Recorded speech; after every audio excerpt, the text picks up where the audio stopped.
Let's continue sa inyo ng mga Scorpio. So, kamusta kayo dyan mga Scorpio natin? So, let's see.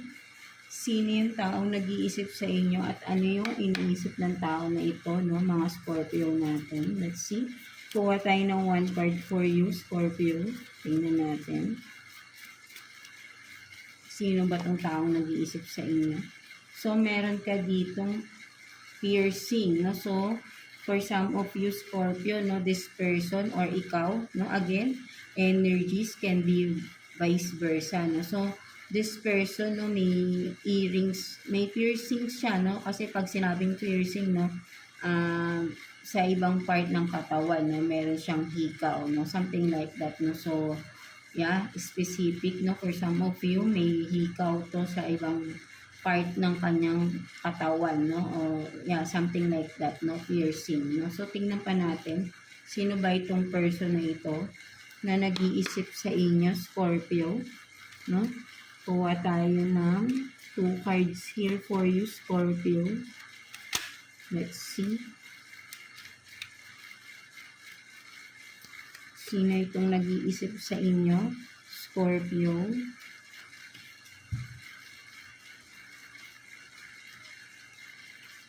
So, you have this 4 of Swords in reverse and then 10 of Wands in reverse. So, Scorpio, ang nakikita ko rito, no, with the 4 of Swords in reverse and 10 of Wands in reverse, no, ang nakikita ko rito, no, ang nag-iisip sa inyo is someone na sabihin natin na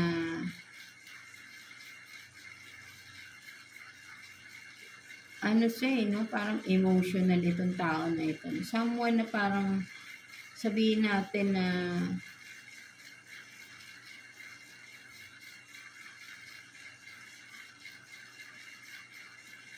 ano no? Sabihin natin parang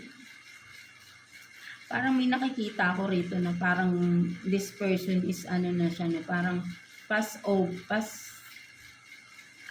nag-pass over na to, no? Sabihin natin parang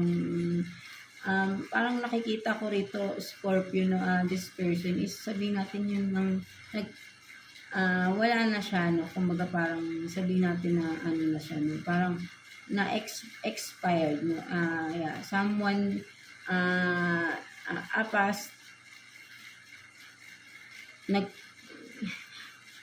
someone na namatay na, no, something like that, no. So ayun yung nakikita ko rito, no. So parang maybe kayo ito, no, Scorpio, baka naiisip niyo tong tao na to, no, pwede ring ganun or yan, no. So let's see, no, parang I don't know, no, parang someone from yan, no, parang someone na hindi na siya nandito sa mundo, no, nag-iisip, no. So, yeah, tignan natin ano bang iniisip, no? Scorpio. So, let's see. Kuha pa tayo ng 2 cards here for you, Scorpio. Ano bang iniisip, no? So, parang mas siguro kayo itong nag-iisip, no? Sa etong person na ito na parang, yeah, kasi parang mas nakikita ko rito is, ano na siya, no? Wala na siya dito, no? Kung sino man ito, right? No? With the 4 of Swords in reverse, no? Kasi kung makikita mo, ano siya parang may sakit, no? Siguro ay recently lang, no? So, kung recently lang ito, is sabihin natin na ano, no? Baka, yeah, tumatayo yung balahibo. So, tignan natin, no? Yeah. So, bigla tayong nakakuha ng ganyan, no? So, kung sino lang makaka-resonate, no, mga Scorpio. So, you have this 10 of Pentacles and then 7 of Swords.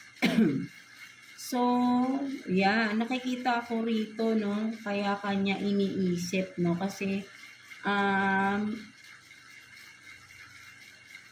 may family, sabihin natin, baka ano mo to, no, person mo, or someone from your family, no?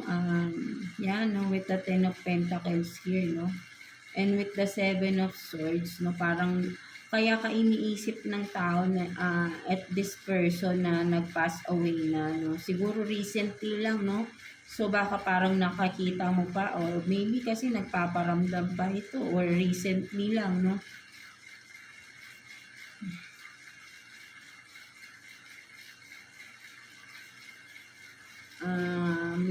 Ang nakikita ko kasi dito Scorpio, no, kaya niya naiisip kayo is because parang naiisip niya yung mga kasalanan na nagawa niya, no? So maybe may pagsisisi sa tao na ito, no, kasi nga yan, no, marami siyang sikretong tinago, no, for some of you, no.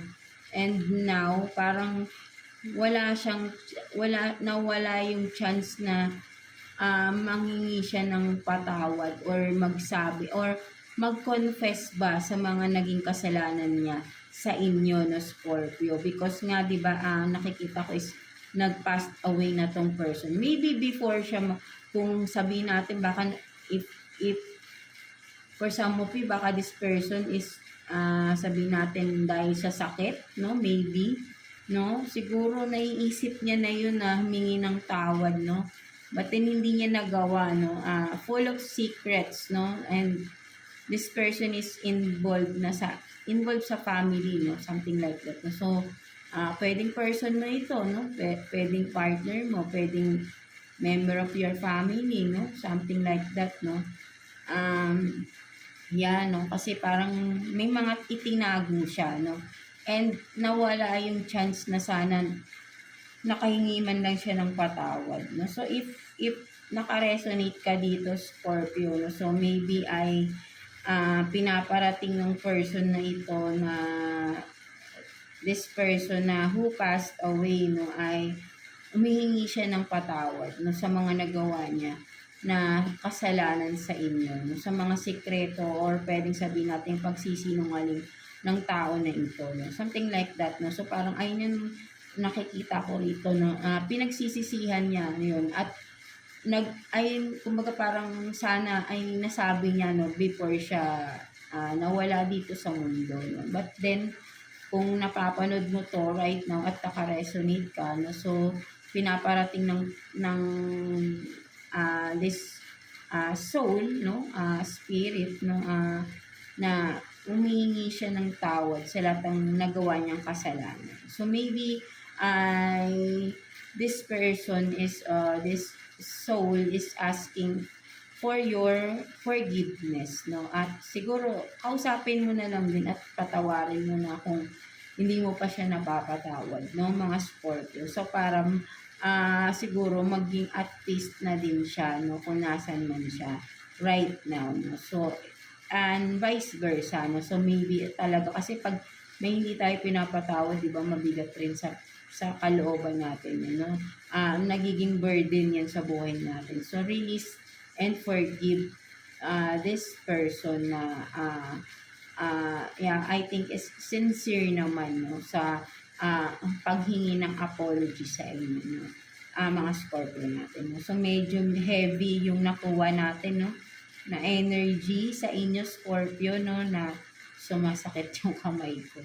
So no, hindi ko naman natin to no, so bigla lang siyang lumabas, no. So there is a message, no, asking forgiveness, no, mga Scorpio, no, from someone who passed away na, no. So so that's it for you, no, mga Scorpio natin.